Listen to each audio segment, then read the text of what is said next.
மாபெரும் வெற்றியை நாடோடி மன்னன் தக்க வைத்ததே இதற்கு யார் காரணம் அப்படின்னு எம்ஜிஆர் ஒரு ஆய்வு செய்தார். எம்ஜிஆர் தானே காரணம். எம்ஜிஆர் தானே மனதில் அந்த கருத்தை தேர்ந்தெடுத்து அந்த கஷ்டப்பட்ட காலத்தில் கூட மிக பிரம்மாண்டமாக தயாரித்து நோ காம்ப்ரமைஸ், எந்த காட்சியை எப்படி நினைத்தாரோ அப்படியே எடுத்தார். அந்த படத்தை எடுத்துக்கொண்டிருக்கும் போது எம்ஜிஆர் சில காட்சிகளை மாறி மாறி எடுக்க அதை பார்த்து கேலி செய்த பானுமதி அவர்கள், என்ன ராமச்சந்திரா, டைரக்ஷன் வரல, என்ன விட்டுற வேண்டியதானே, இதை வேற யார்ட்டையாவது கொடுக்க வேண்டியதானே, வேற யாரையாவது வச்சு டைரக்ஷன் பண்ண சொல்ல வேண்டியதானே, ஏன் ராமச்சந்திரன் எடுத்ததே மாறி மாறி எடுத்துக்கிட்டு இருக்கீங்க? அதற்கு எம்ஜிஆர் புன்னகையோடு சிரித்து கொள்வாராம்.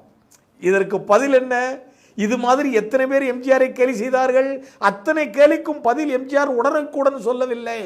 இது ஒரு நாள் வெளிவரும், இது மாபெரும் வெற்றியை தக்க வைக்கும் என்று அவர் நம்பிக்கை வைத்திருக்கிறார். மாபெரும் வெற்றியை நாடோடி மன்னன் தக்க வைத்ததே